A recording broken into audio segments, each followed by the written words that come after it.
Here's the thing about the RV industry. It never apologizes and it never admits it was wrong. A brand can spend 15 years shipping trailers that rot from the inside out, quietly change one material on the assembly line, and then act like the water damage never happened. Nobody sends you a letter. Nobody issues a correction. The dealer who sold you a lemon in 2018 is selling that same badge today with a straight face. The only way you find out who actually cleaned up their act is if somebody goes back, pops the panels, and audits the receipts. That is what we are doing today. We are re-auditing 8 brands. 5 of them had a signature failure, the one problem every owner forum warned you about, and they went and fixed it for real. Not with a marketing slogan, with aluminum, with composite, with an extra year of warranty they actually honor. And then there are 3 brands that looked at those exact same failures, shrugged, and printed a shinier brochure. By the end of this, you will know which reputations are out of date, which ones are still earned, and which premium badge is still selling you a problem it fixed for nobody. Smash that subscribe button because we are about to save you from some seriously expensive mistakes. And stay to the end because the biggest comeback on this list came from a brand people were begging each other to avoid a decade ago, and the worst holdout is a name you probably trust right now. Let's get into it. Redemption number 1, Jayco. Let's start with a brand that used to earn a very specific groan on the towable forums. For years, the knock on Jayco was the ride and the running gear. Owners of the older units reported axles and frames that felt punished after a few thousand miles of real road, and warranty claims that turned into a wrestling match. If you bought one in the early days and towed it hard, you learned the suspension was an afterthought. The trailer was fine sitting in the driveway. It was the towing that exposed it. Here's the part the reputation never caught up to. Jayco went and rebuilt the boring stuff nobody puts on a brochure. They rolled out their own ride improvement suspension system across the towable lines, moved a lot of construction over to Asdel composite instead of the old wood-based Luan that soaks up water like a sponge, and they backed the whole thing with a 2-year warranty at a time when most of the industry gave you 1 year and a handshake. Translation: they doubled the coverage window while quietly fixing the thing that was generating the claims in the first place. That is not a company hoping you don't notice. That is a company that ran the numbers and decided it was cheaper to build it right than to keep paying for it wrong. On the owner satisfaction side, Jayco climbed back into the conversation as a genuinely reliable towable, and the complaints that remain are model-specific rather than brand-wide. It is no longer a coin flip. That distinction matters. A brand-wide problem means the whole company is broken. A model-specific problem means you pick a different floor plan and you are fine. Credit where credit is due. The brand that used to be a suspension punchline now builds one of the more trustworthy mid-market trailers you can tow off a lot. Is it perfect? No. You still inspect the slides and the seals like an adult. But the signature failure is gone, and that is exactly what we are here to measure. Redemption number 2, Winnebago. Now here is one that is going to surprise the people who only remember the old headlines. Across its long history, Winnebago has racked up more than 1,000 recall entries. Read that number cold, and you would swear this brand belongs in the second half of the video. For a long stretch, the joke was that Winnebago built name recognition first and reliability second, and the recall list gave the joke some teeth. So why is it sitting in the redemption pile? Because when you stop counting ancient history and start looking at what rolls out of the factory now, the picture flips hard. Winnebago leaned into composite construction to kill the rot problem at the wall, tightened up its pre-delivery inspection, and put real warranty muscle behind the newer units. In a recent 3-year window tracked by the Better Business Bureau, Winnebago logged around 38 complaints. The volume king we will roast later logged 240 in the same window. Adjusted for how many units each one sells, that gap gets even uglier. Translation: the brand with the scary historical recall list now generates a fraction of the day-to-day misery of its competitors. Here's the thing about recalls though, and I want you to internalize this as an auditor because it will change how you read every brand you ever shop. A recall is a brand admitting a problem and fixing it on the record, usually for free. A brand with 0 recalls and a forum full of furious owners is worse, not better, because it means nobody is fixing anything and you are paying for every repair yourself. Do not fear the recall list. Fear the silence. Winnebago earned its way back by being the brand that actually closes the loop. The recall dinosaur grew up into one of the cleaner names in the mainstream market. Redemption number 3, Grand Design. This one is less a redemption and more a jailbreak, and it might be my favorite story on the list. Grand Design was founded back in 2012 by people who came straight out of a big volume builder and were sick to their stomachs watching quality get sacrificed for speed. They did not inherit a broken brand and slowly repair it. They walked out of the machine that was causing the damage and built the antidote on purpose. So the worst problem they fixed was not even their own. It was the entire industry's habit of treating the buyer like a warranty statistic. Grand Design built the company around owner care, tighter inspection, and construction you don't have to apologize for. And they backed it with a warranty program that runs above the mass market average. They even built a reputation for answering the phone, which in this industry qualifies as a revolutionary act. Translation: they took the exact rot, leak, and service nightmare pattern that defines the bottom of this industry and designed their whole operation to not do that. And the market noticed. Grand Design lands on reliability shortlists over and over, and the resale value holds in a way that tells you owners are keeping them and recommending them instead of dumping them at the first oil change. The auditor's note here is about resale, because resale is the least emotional data point you have. Marketing lies, salesmen smile, and forums exaggerate in both directions, but the used market prices in the cold truth. When a brand holds its value, it is because the people who own one are not desperate to get out. When a brand craters the second you drive it off the lot, the market is telling you something the brochure never will. Grand Design holds. And if you're finding this breakdown useful, hit the like button. It really helps the channel cut through the noise.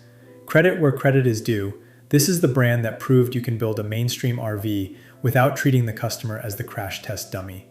Redemption number 4, Lance.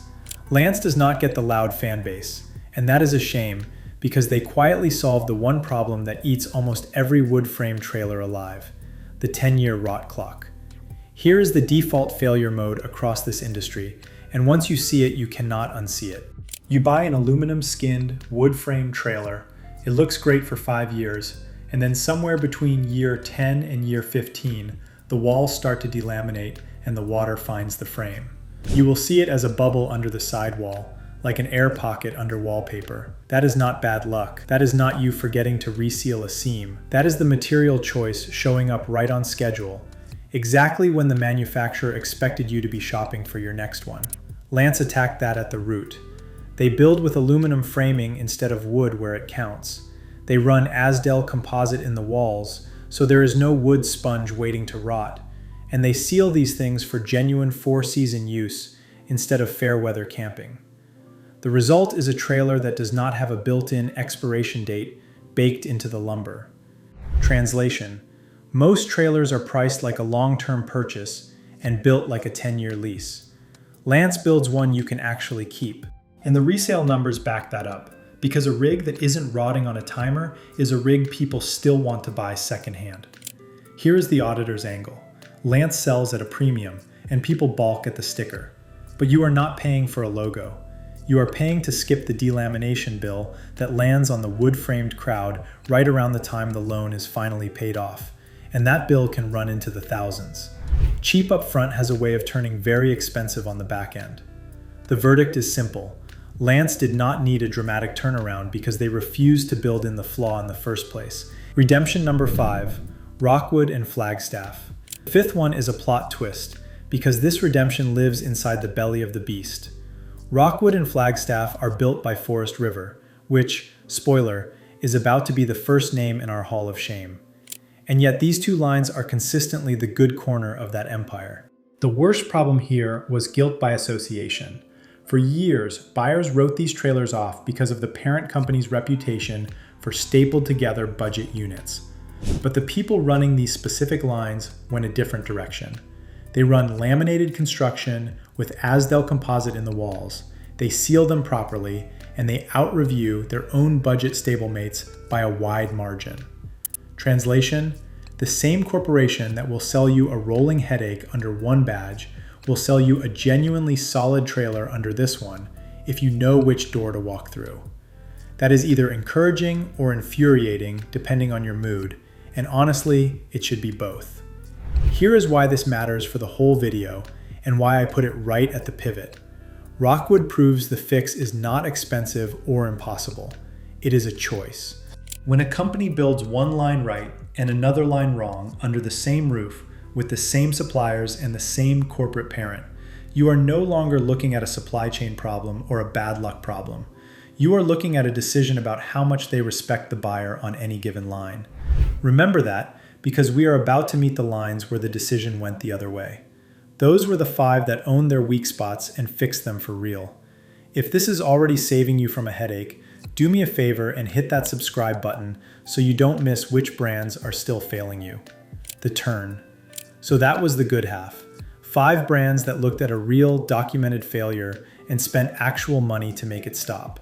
Hold on to that feeling because we are about to walk into the other room.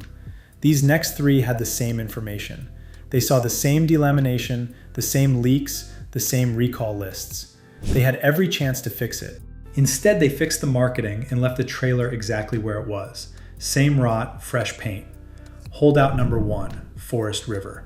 Let's start with the giant because the numbers here are almost hard to believe.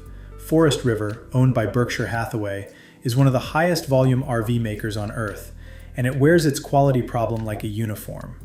In that same Better Business Bureau window where Winnebago logged 38 complaints, Forest River logged 240.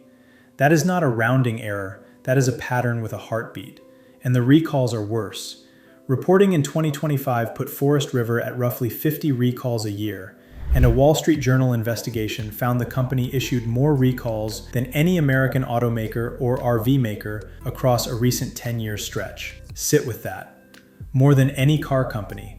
More than any of them. Here is the part that should end the argument. Those recalls were traced largely to human assembly errors, not bad parts. We are talking incorrectly installed fuses, misaligned furnace vents, and workers driving oversized screws straight through the microwave. Translation: the parts were fine, the building was the problem. You cannot blame a supplier when your own screw is punched through the appliance. And why does the building stay broken? Because of the incentive. The compensation structure rewards volume over care, the piece rate pay problem, where the worker is paid to move fast, not to build it right. You cannot fix quality when speed is the only thing you pay for. The failure is not an accident, it is engineered into the paycheck. So what do you get on the budget lines? Luan walls that drink water, slides that leak in the first rainstorm, and a warranty department you will get to know on a first-name basis. Some of these units are held together by hope and self-tapping screws. Now, are there good corners? Yes, we praised Rockwood 5 minutes ago, and that praise stands. But the flagship problem, the volume over quality machine, has not been fixed. It has been rebranded across a dozen sublabels so you don't see it coming. Same rot, fresh paint. Holdout number 2, Thor Motor Coach. Next up is the motorhome side of the other giant, and specifically the entry-level Class A units that keep showing up in the same complaint threads year after year. The signature Thor Motor Coach experience, according to a depressing volume of owners, goes like this. You buy a big, shiny, affordable Class A. It rides rough enough that people warn each other to test drive before signing, and if a dealer won't let you test drive it, that is your first red flag and you should walk. Then the electrical gremlins start. House batteries that won't hold a charge, systems that trip, components that fail early. Then you meet the warranty department and the wait begins, and it is measured in months, not days. Here is the thing. Thor's defenders will tell you the floor plans are great and the price is unbeatable, and they are not wrong about that. The layouts sell. But a good floor plan wrapped around a rough chassis and a flaky electrical system is a nice living room in a house with a cracked foundation. Translation: you are paying for square footage and inheriting a maintenance schedule. And the recalls over the years have not been cosmetic. Some have touched genuinely serious territory, the kind involving fire risk and braking components, the systems where you do not get a second mistake. A rattly cabinet is annoying. A brake problem is a different category entirely. And here is the tell that separates a real fix from a fake one. When a brand truly reforms, The old complaints dry up and new owners stop repeating them. When a brand fakes it, you can line up a review from 2015 next to a review from 2025 and swap the dates without anyone noticing. That is the Thor Motor Coach entry-level story. The dates change, the complaints do not. The verdict is cold. The problems people complained about a decade ago are the same problems people are complaining about now. The badge got fancier, the brochure got thicker, the underlying build did not grow up. This is a brand coasting on price and betting you have a short memory. Holdout number 3, Keystone. The last holdout is another Thor property, and it is the one that stings because Keystone sells some of the most popular towable names in the country. Volume like that should fund world-class quality control. It hasn't. Walk the big owner forums for the flagship Keystone lines, and you will read the same 3 complaints on a loop, year after year. Water leaks, slide-out mechanisms that bind, jam, or fail, and a general fit and finish problem where trim, cabinetry, and seals feel rushed off the line. Keeping water out of a box on wheels is the entire job, and the basics are exactly what keep failing. Here is why that is unforgivable in 2026. We have spent this whole video looking at the fix: Asdel in the walls, aluminum in the frame, a real inspection at the end of the line. The solutions are sitting right there, proven, on trailers built by Keystone's own competitors and even its own corporate cousins. The technology to stop leaking is not a secret, and it is not new. It is a checkbox they keep choosing not to tick. Translation: when the entire industry has shown you how to stop the water and you keep shipping trailers that leak, that is not a mistake anymore. That is a business decision, and you are the line item they decided to skip. The verdict on Keystone is the harshest kind, because it is a brand with the resources to be great and the reputation to coast on. Popular does not mean fixed.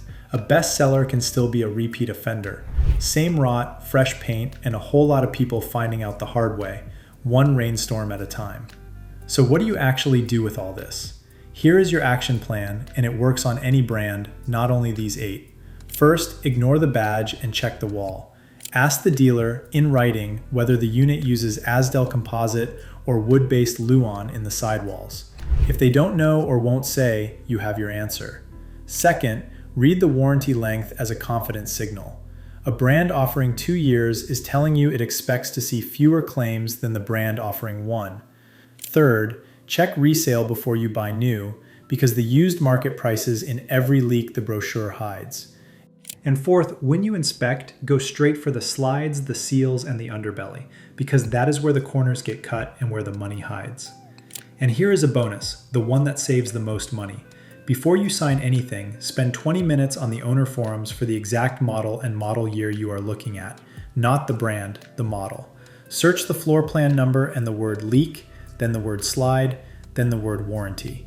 If the word slide, then the word warranty. If the same failure shows up under 3 different owners, you have found the pattern the salesman was hoping you would not. The big lesson is this: a reputation is a snapshot from the past, and half the brands in this industry are living on an old one, good or bad. Jayco and Winnebago escaped their worst headlines and deserve a second look. Grand Design and Lance refused to write those headlines in the first place. And Forest River, Thor, and Keystone are betting you will read a 5-year-old forum post, assume nothing changed, and buy on the name, because for them, nothing did change, and the name is all they have left. So stop shopping like a victim and start thinking like an auditor. The brochure is a sales pitch. The wall, the warranty, and the resale value are the truth. Let me know in the comments which brand on this list surprised you the most. And if you want to make smarter choices, subscribe and hit the bell. I'll see you in the next one.